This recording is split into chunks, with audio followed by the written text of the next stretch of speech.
How's it going, everybody? It's Marquise with Reed Family Heating and Air Conditioning here in Tulsa, Oklahoma.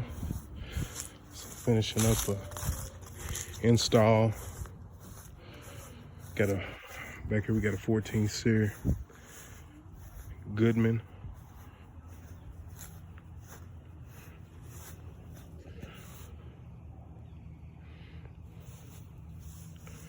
$410A refrigerant. Turned out pretty good.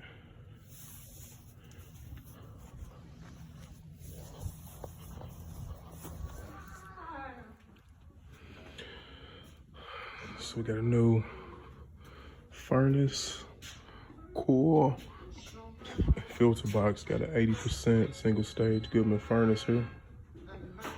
Came out good.